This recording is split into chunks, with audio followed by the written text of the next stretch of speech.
बरखा लिहायचं काम पडलं नसतं, स्फूर्ती तरंग लिहायचं काम पडलं नसतं. त्या तुकडोजी बाबाच्या लेखणीतून म्हटलंय का सत्कार झाला ना कुणाचा, आमच्या बेलोरकर दादांचा बेलफूर वाहिलं, त्यांना हार वाहिले.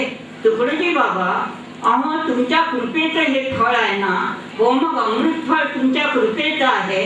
बाबाजी तुम्ही हा सत्कार खरा कशाला म्हणतात? ते म्हणतात नमोत प्रभूची पूजा, नमोत गुरुची पूजा, गुरुस माळ घालोनिया, नमोत गुरुची पूजा, गुरुस गंध लावोनिया. मग काय बिनागंधाचं राहाव काय, बिना झाडाच्या फुलाचे हार आम्ही घालाव काय? का बाबाजी यात तत्व काय आहे? ते म्हणतात तत्व आहे ते तत्व जाणा. म्हणून जितका या जगतामध्ये लोकोद्धार मुलाचा आहे, देशोद्धार मुलाचा आहे, जितका जगतोद्धार मुलाचा आहे, जितके या अनंत कोटी ब्रह्मांडाचा आदर सत्कार आमच्या पदरात पडणं मुलाचा आहे, त्याही पेक्षा वंदनीय तुकडोजी बाबा ते पठ्ठा होते, ते पहलवान होते. ते म्हणतात अपने आत्म के चिंतन में हरदम जागृती रहना. कुठे नेतो आपला दम? जर तू दुसऱ्याच्या ठिकाणी तो माझा आदर करत आहे, तो माझा सत्कार करत आहे, अरे या जगतात दुःखाची पाऊल वाट जर कोणती असेल, माझं केलं आणि सारं वाया गेलं. सुखाची पाऊल वाट जर कोणती असेल, विश्वची माझे घर. म्हणून तुकडोजी बाबा ग्रामगीता लिहू नाही, लहर की बरखा लिहू नाही, अमृतासारखे भजन लिहू नाही, भगवंताला प्रार्थना करतात, हे परमात्मा मुझमे समझ दे विश्व की.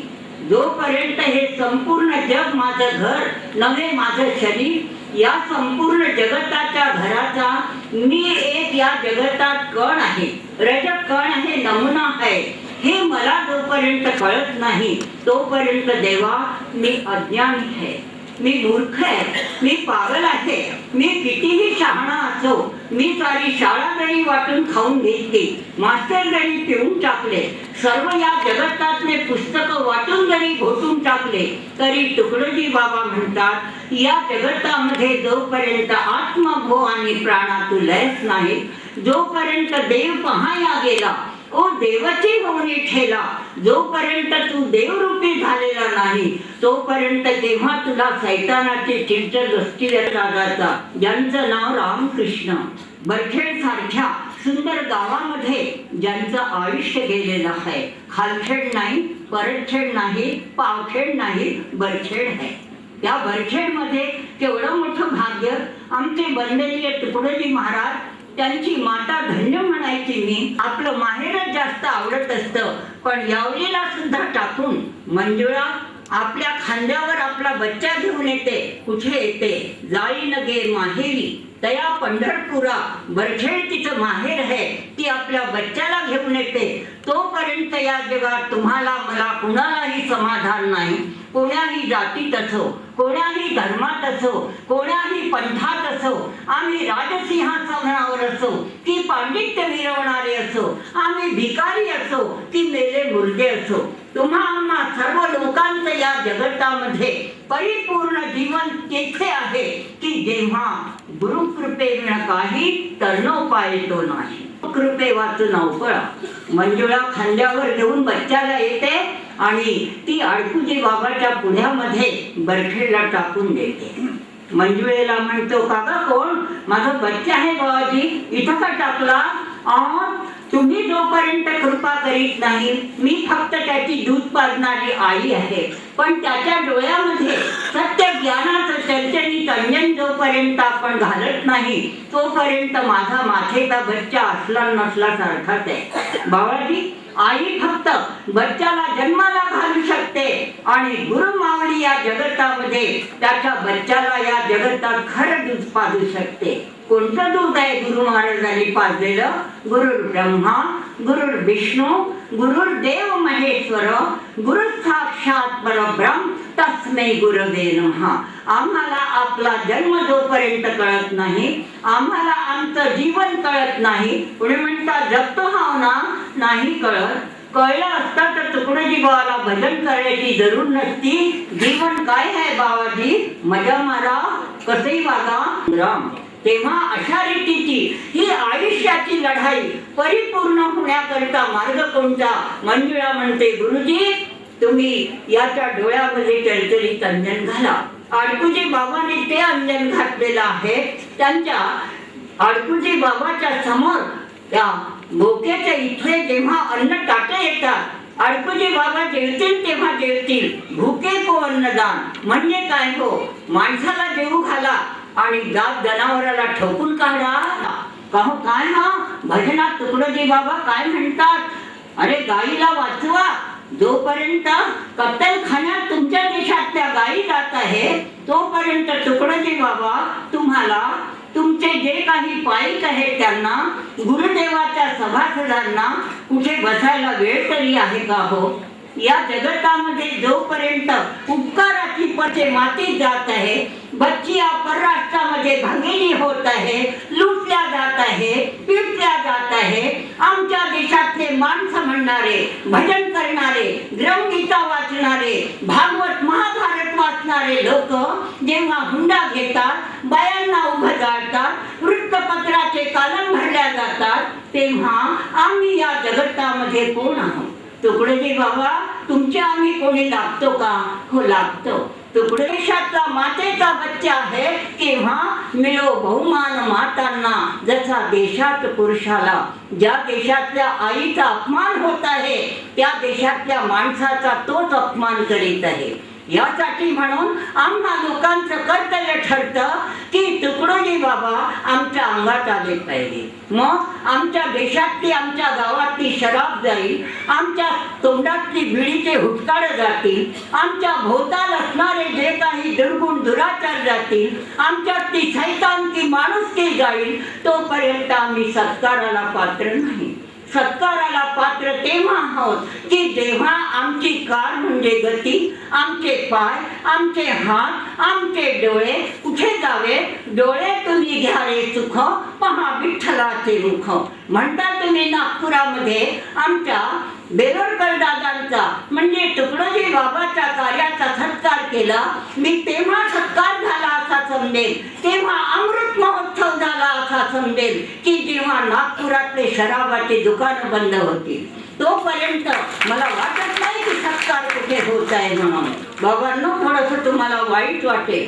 जोपर्यंत बिडीचे हुटकाळ आमच्या तोंडात आहे, चहाचे ढोबरं आमच्या पुढे आहेत, कॉफी कोको आम्ही पीत आहोत, एकमेकाच्या नावाने मला ना तुला घाल कुत्र्याला करीत आहोत, तोपर्यंत दास टेकडीवर असणारी तुकडोजी बाबाची आवडती पाटी ठेवाव की न ठेवाव असा संबंध आहे. आओ कोई भी पंथी, आओ कोई भी धर्मी, देशी विदेशियों को मंदिर ये हमारा.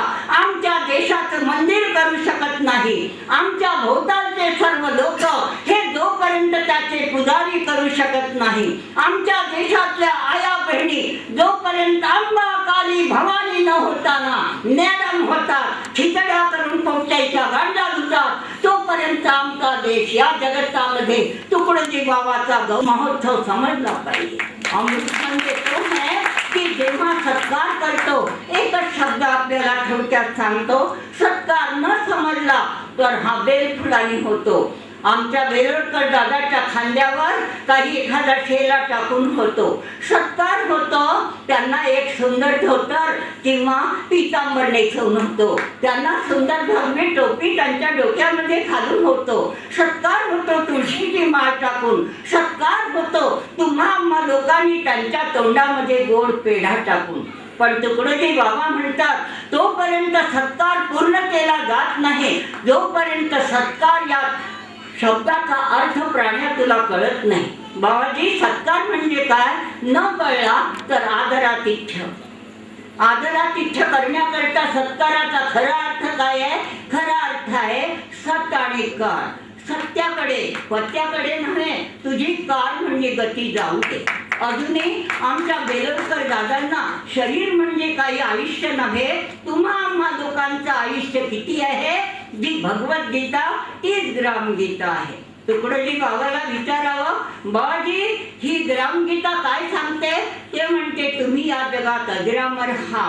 दहती पावक न चैनम क्लेदयंत्यापो न शोषयती मारुता. शरीराच्या वयावरून तुमचं आयुष्य मोजल्या जात नाही. वेडा प्राणी आहे तो माझा देह बालक आहे म्हणून मी बालक मी करतो. तो या जगतामध्ये अडाणी प्राणी आहे. यासाठी आमच्या बेलोरकर दादाला आमच्या तुकडोजी बाबांनी पोटाशी धरलं, त्याला व्यायाम शिकवला, त्याला बालपणात आपल्या ताटात जीव घातलं. लहानपणी मी बरखेडमध्ये बघत होतो तुकडोजी बाबाच्या हातचा घास खाणारी मंडळी, काऊचा घास, बगळ्याचा घास, मोराचा घास तुकडोजी बाबांनी आपल्या अत्यंत श्रद्धेने हृदयाचा घास आम्हा सर्व मुलाबाळांना त्या ठिकाणी मोठ्या प्रेमाने चाललेला आहे. गडे त्यातून आमचे बेलोरकर दादा बरे, हिरकुरकर दादा बरे, अनेक रीतीचे तायडे दादा, महलकर दादा. बोलना नहीं चाहिए. मैं एक काम करता हूँ, यहाँ पर जब बेलोरकर दादा का यहाँ सत्कार हो रहा है तो हम सब लोगों का, तुकडोजी बाबा का, अड़कुजी बाबा का और ये जो ये सत्कार है, सत्कार तब सही तौर से सही होगा जिस वक्त रहेगी सत्यम वद धर्मम चर साध्या माम प्रमद.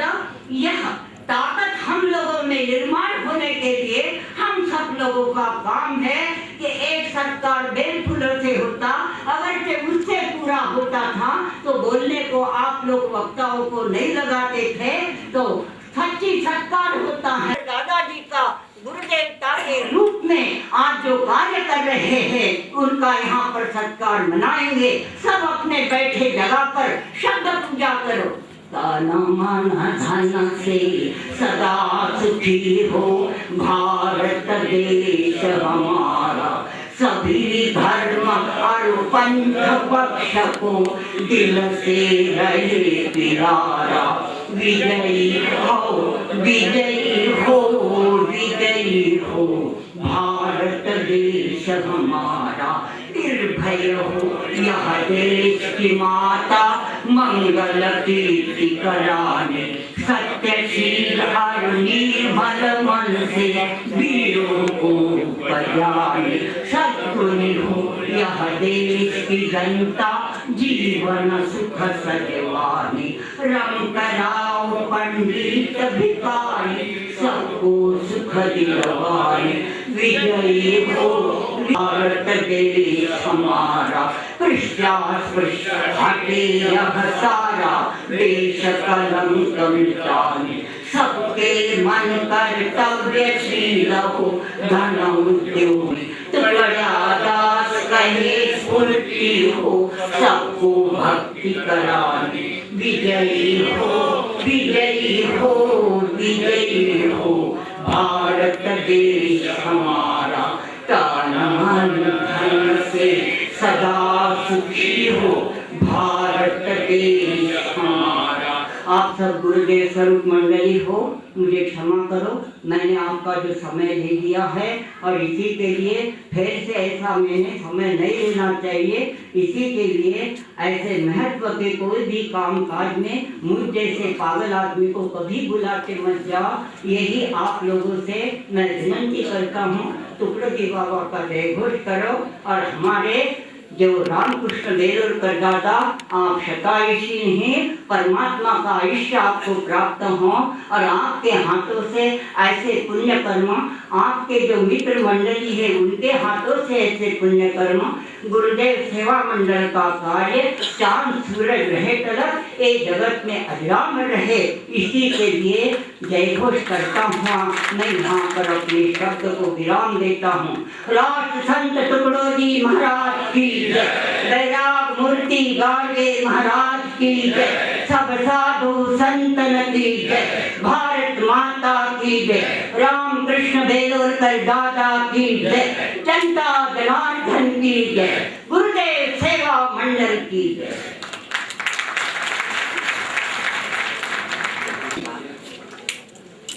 बाबूराव मेटकर, प्राचार्य कुमारन, वेणुताई, व्यासपीठावरचे सर्व मान्यवर आणि उपस्थित बंधू. आज सोमवार आहे, कामाचा दिवस आहे. कामाचा वेळ आहे.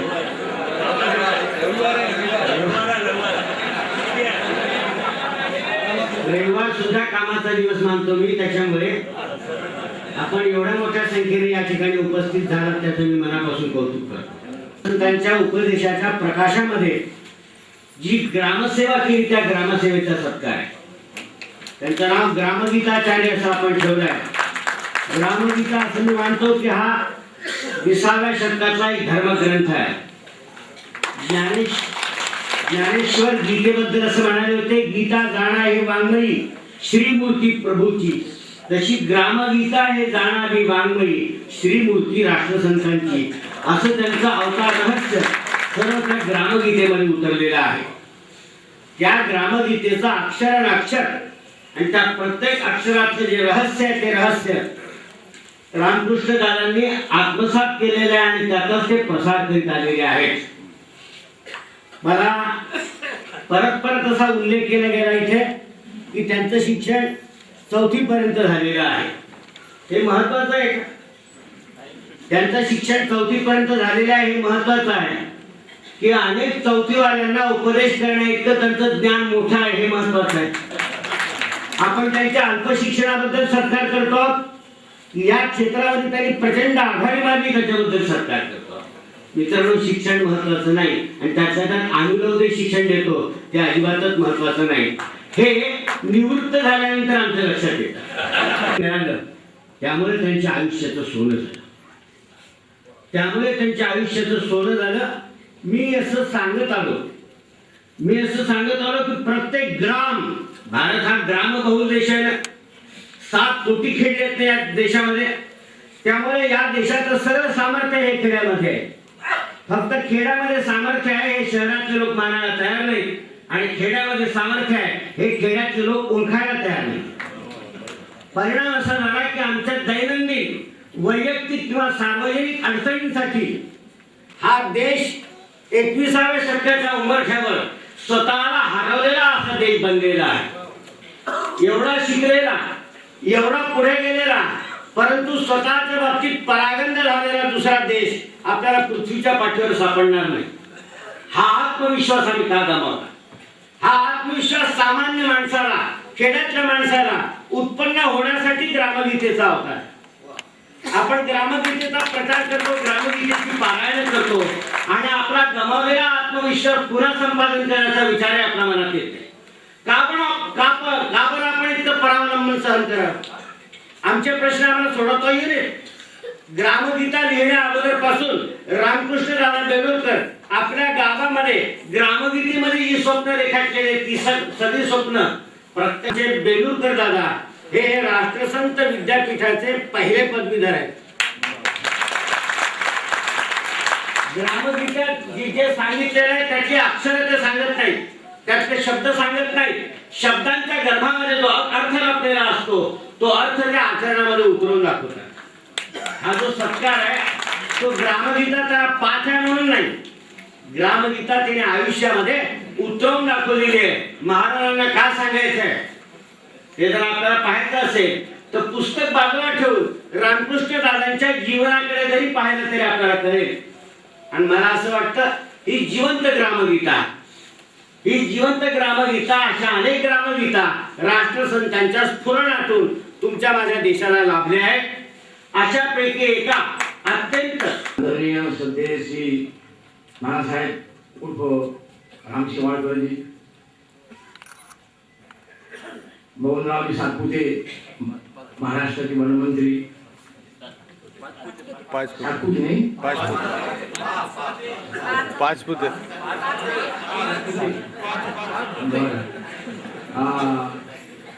आचार्य कुमारजी, मोहनरावजी बेटकर, गाडगेबाबा व्यसनाचे अध्यक्ष, औरंगाबादवरून आलेली मंडळी, पुण्यावरून आलेली मंडळी, सरोदे, आसार, गुरुदेव सेवा मंडळाचे सर्व कार्यकर्ते, माता बंधू आणि भगिनी, आज अमृत महोत्सवाच्या निमित्तानं आपलं दर्शन झालं. ग्रामगीतेमध्ये 4 ठिकाणी अमृत शब्द आलेला आहे. योगियाची जीवन काळात तर दादा तुमचे आहे असं तुम्ही समजता काय, आमचे नाही काय, म्हणून त्यांनी हा तुम्ही व्यक्तिगत जातीचे आणि कुटुंबाचे नाही, तुम्ही समाजाचे आहात. मला तो खूप आवडला त्यांचा विचार। आज या ठिकाणी अच्युत शेवाळकरजींनी आपले विचार व्यक्त केले। आजच्या कार्यक्रमाला फार मोठी मंडळी लागली। वनमंत्री सातपुते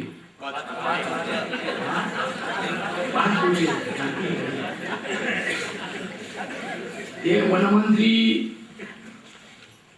असतील, मंत्री हा राजकीय क्षेत्रातला भाग झाला, पण माझं असं मत आहे का ते आणि अच्युत महाराज तर माझ्या गुरु परंपरेतले हे आद्य ठिकाणी आहे। आज आमच्या गुरुदेव स्वामींचे प्रेरक आहे, गुरुदेव स्वामींचे उत्साहक आहे आणि म्हणून या सर्व कार्यक्रमाला बारकाईने चिंतन करतो म्हटलं तर माझी 75वी साजरी करावी असं एका कवीनं म्हटलंय की बुजुर्ग ही उमर पर नाही। 75 वर्षाचा झालो पण झालं काय, 75 वर्षाचं शरीर झालं आहे। आजचा हा उत्सव आहे। त्याने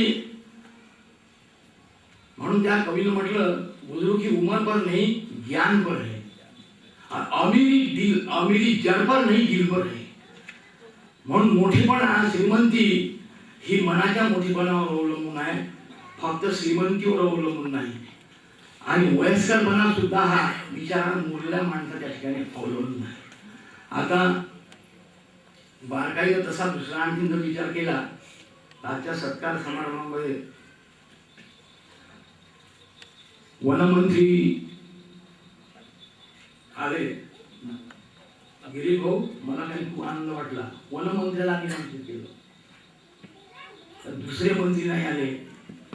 त्याचं कारण असं की वनमंत्री हा वनाचा मंत्री, वनरक्षक हा संत आहे असं शास्त्रज्ञांनी सांगितलं। कसं आहे, तो वनरक्षक हा संतांची भूमिका पाळतो। वनरक्षक हा जंगलातून फिरतो त्यावेळेला त्याचं लक्ष एकच असते, 3 गोष्टीचं लक्ष ठेवते तो वनरक्षक। एक लक्ष ठेवते जंगलाला वनवा लागू नये। समाज हा जंगल आहे, समाज हा जंगल आहे, तो केव्हा पिढी येत नाही, मग त्याला वनवा लागू नये वनरक्षकाचं काम आहे। दुसरं काम आहे चांगल्या झाडापाशी हेकडे झाड वाढतात तेव्हा की एका हाताने उडून लागते, ते तुमच्या झाडाचे बैठकी लक्ष महाराज लिहितात बढ़ता है केळा वृक्ष तो कान दूसरे बाण से, केळा वृक्ष वाढत असेल एका हाताने तोडून टाक त्याला, ते दुसरं काम करतात। कारण तो वाकडा हे वृक्ष असते ना, तो हळूहळू कल्पना येत नाही, रेटच जाते, ते सरगोई झाड लागते। असे समाजातले हेकडे वृक्ष जे आहे ते समाजातले माणसं बैठवतात, म्हणून तेही सुद्धा कशी समाप्त करता येईल। आणि तिसरा आहे चांगल्या झाडाचं राखण करणे। राखण करणे महत्वाचं आहे। आणि तुम्ही पहा लाकडामध्ये सुद्धा असे काही लाकडं आहेत का छेनी हातोड्याला फोडा तर ती फुटत तर नाही, पण छन्नीला पकडून ठेवते। शेवटून त्याचा उपयोग त्याला हे करावा लागते का आता याने होळीच्या दिवशी बघितला चांगल्या लाकडाची सुद्धा खरडी तर होतं, काळ्या पडतात, टक्के पडतात आणि त्यात सुंदर वस्तू होते।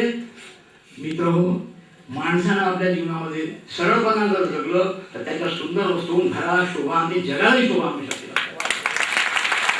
आणि म्हणून आजचा सत्कार हा वनमंत्र्याच्या हस्ते, राम शेवाळकरांच्या हस्ते आणि अच्युत महाराजांच्या पावन उपस्थितीत असा झाला।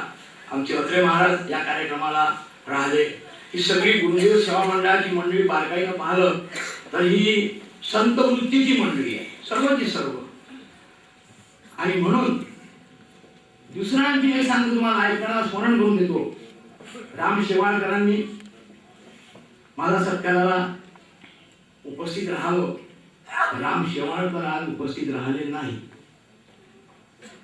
आता 1 महिन्याच्या अगोदर त्यांचा सत्कार या देशातल्या एका महान गान सम्राज्ञीने केला। त्या शेवाळकरांनी मला सत्कार करावा हे माझं अहोभाग्य आहे। आणि गान सम्राज्ञी, गान कोकिळा वगैरे हे शब्द वापरले जातात, पण शास्त्रात असं सांगितलं सेवा करण्याचा अचूक भावण्याचा असं समजून जाईल, कारण त्या तेवढ्या घाण कोकिळा किंवा अमुक नसून त्या सामवेदाच्या साधना आहे. सामवेदाची साधना आहे, जगातला माणूस होतो तो सर्वात मोठा होतो, तो लक्षात ठेवा. ती सामवेदाची साधना वंदनीय महाराजांनी केली आहे.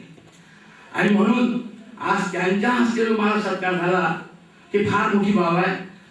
वनरक्षक या नात्यानं आले आणि राम शेवाळकर त्या नात्यानं आले आणि संतांची उपस्थिती आवश्यक असते. कार्यक्रम केवढाही मोठा असो, कारण साधू नाही तो मेला क्या, साधू नाही तो मेला क्या आणि भाषण नाही तो कलेवा क्या. म्हणून संतांच्या उपस्थितीमध्ये, तर संत हे कोणी व्यक्ती नाही, संत कोणी एखादं माणूस नाही, संत कोणी आणखी काही वृत्ती नाही असं म्हटलं आहे. शाह देशपांडे नावाचा एक मोठा साहित्यिक आहे, तो म्हणतो संत हे कोणी कोण आहे. स्मरण ठेवा, संत हे कोणी व्यक्ती नाही, शक्ती नाही, वृत्ती नाही, मग काय आहे, भगवंताने अंतरिक्षातून फेकलेली एक मशाल आहे, ती इथे तडपते. भगवंताने अंतरिक्षातून फेकलेली एक मशाल आहे, ती तडपते, प्रकाश येऊन निघून जाते. याचं नाव संतपण ठेवलं आहे. संतपणे उपकार नाही, संतपणे उपकार नाही, वय खुदी की संवेदना. आणि म्हणून आजचा हा जो दिवस आहे अतिशय मंगलमय दिवस, आणि सर्व दिवस चांगले असतात. निघू दे दिवस मंगल तो बघाया भारताला. आमच्या गुरुदेव सेवा मंडळाच्या मंडळींनी या कार्याला उभं करण्याचा प्रयत्न केला आणि दादांनी हे सर्व गिरीश भाऊनी घडवून आणलं. माझी आंतरिक इच्छा वेगळी होती, पण दादांच्या इच्छा फार मोठ्या आहे. गिरीश भाऊ आमच्या एका क्षेत्रामध्ये मोठ्या माणसाला मोठी माणसं नेहमी उचलतात, पण एक लक्षात ठेवा, लहान माणसाला मोठ्या माणसाने उचलणं हेच खरं मोठेपण आहे असं माझं मत. कारण काय आहे, कारण असं आहे, पर्वताच्या डोक्यावर गवत वाढलं तर गवताने कधी कधी असं अहंकार वाटते मी फार मोठा झालो, पण त्याने हे समजून जावं का फुलातून पर्वत लागलेला आहे, त्याच्यामुळे ते हलते. गिरीश भाऊनी माझं जागतिक परिषद मध्ये, मराठी परिषद मध्ये संमेलनामध्ये भाषण ठेवलं. त्याच्या अगोदर वरुडच्या साहित्य संमेलनामध्ये मला त्यांनी पाचारण केलं. माझ्याकडून तो क्षेत्राचा कमलाकरण होत नसलं तर ते मला बोलावतात, आणि तेवढ्यावर थांबले नाही तर गांधी पुरस्कार मला त्यांनी पहिले दिला आणि मला गौरव केला. ही गोष्ट दादांच्या जीवनामध्ये अतिशय महत्वाची आहे.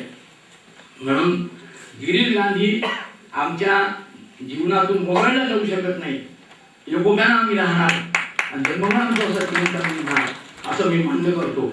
आणि आज हा जो सत्कार आहे, मी लहानपणापासून म्हणजे मी 25 वर्षाचा होतो, आज 75 वर्ष झाले. आणि विशेष तुम्हाला आणखी एक सांगतो की या वर्षाला सुवर्ण मध्य असा योग आला आहे, दूध शर्करा योग आला आहे. ग्रामगीतेला सुवर्ण महोत्सव सुरू आहे, म्हणजे 50 वर्ष होता आणि मला 75 होता. दोन्ही उत्सव एकोप्यानं आमच्या या समाजामध्ये सर्वत्र होत आहे. आज मला जरी सत्कार नसून हा खरा ग्रामगीतेचा गौरव आहे. कारण मी जन्मभर ग्रामगीता सांगत होतो, जन्मभर. मी जर भागवत किंवा होईल तेवढी सांग, तुझी कीर्ती कधी कमी होणार नाही. पण एक लक्षात ठेव, प्रवचनाची बोली करू नको. पैसे मागायचे नाही, देईल ते घ्यायचं, यात तुला समाधान नाही. आणि शेवट 4-5 प्रश्न सांगितले त्यांनी मला. त्याचा शेवटला त्यांचा एक प्रश्न होता की तू सारं काही करतो पण बुवाबाजी करू नको, बुवाबाजी करू नको. मला वाटते कधी कधी का पैसे भेटत नाही पण मी ते सोडून देतो आणि गुरु जवळच्या जेव्हा आडवे ते त्यावेळेला चिंतन करतो. म्हणून आज माझा सत्कार नसून हा ग्रामगीतेचा सत्कार आहे. हा माझा सत्कार नसून वंदनीय राष्ट्रसंतांची पूजा आहे.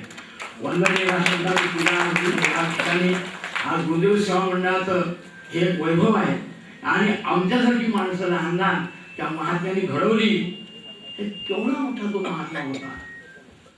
त्यांना कळे कोणा माणसात काय आहे, कोणा माणसात काय, त्यालाच नेऊन पोहोचलायचे. हे सगळे त्यातलेच आहेत.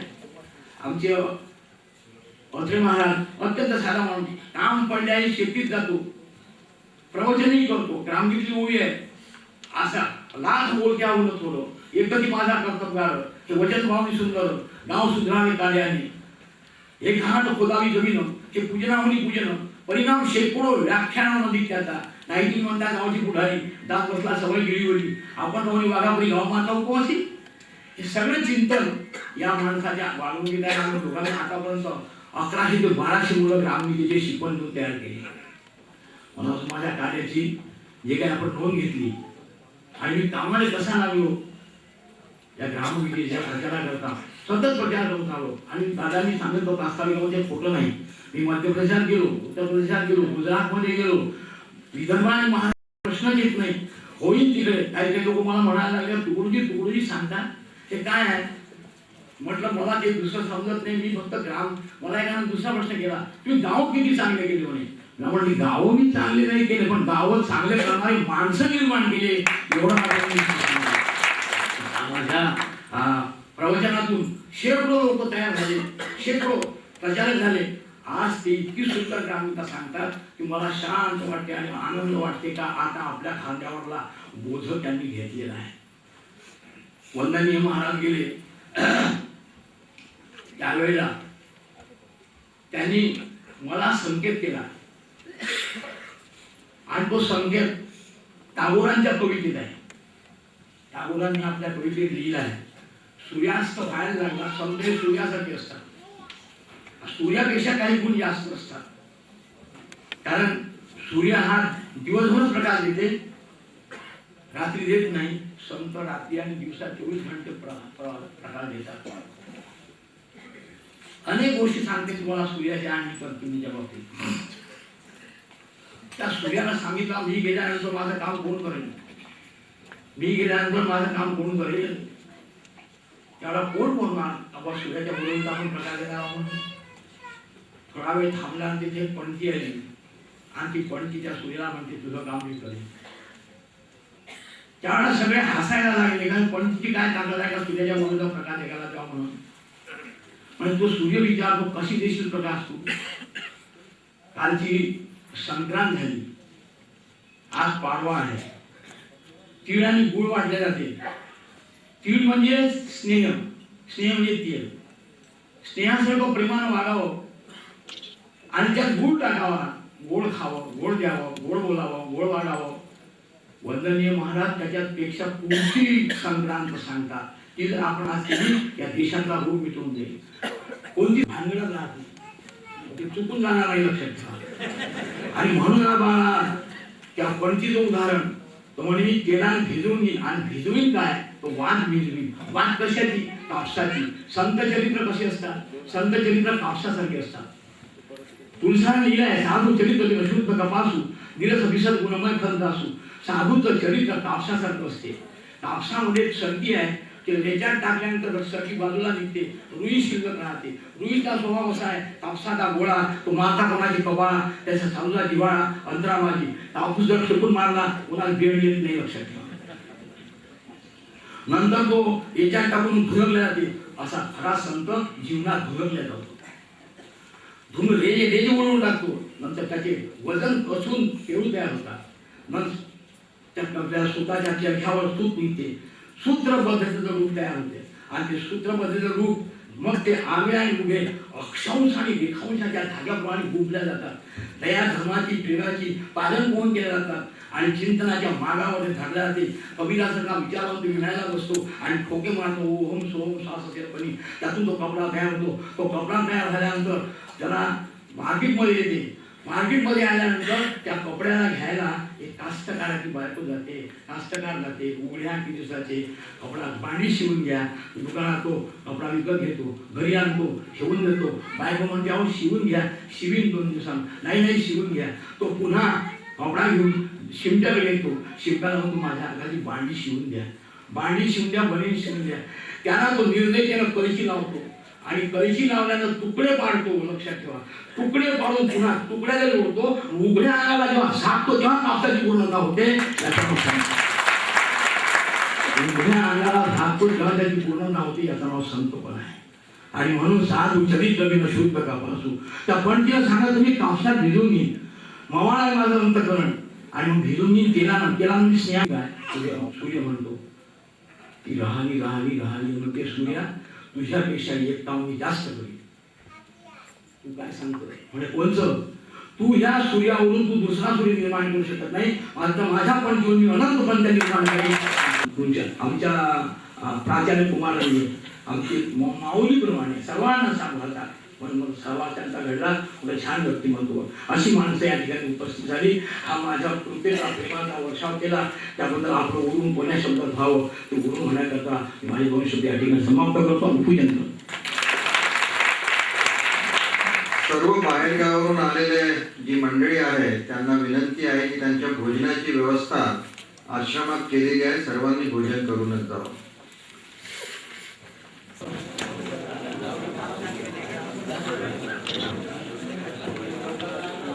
सर थोडंसं मागवा ना दादा. कुणीही सध्या स्टेजवर यायचं नाही या सत्कारासाठी. कार्यक्रम संपल्यानंतर सर्वांना सत्कार करण्याची संधी मिळेल. आता सर्वांनी आपापल्या जागी बसावं. कृपया शांतता बाळगावी.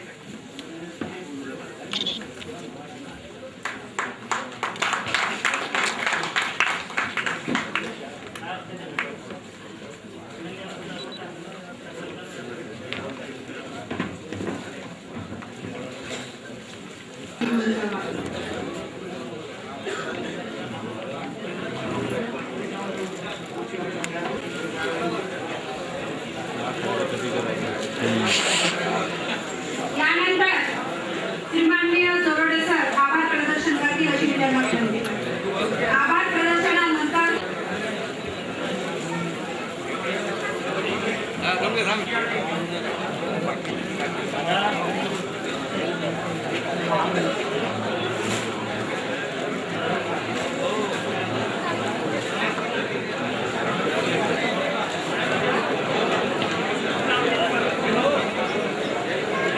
महाराष्ट्र नागरिक महामंडळ नागपूरतर्फे सत्कार आता होणार आहे, तरी या सत्कारकडे सर्व पदाधिकारी स्टेजवर येतील अशी विनंती करतो. डॉक्टर विजय मुंडे, महाराष्ट्र नागरिक महामंडळ नागपूर.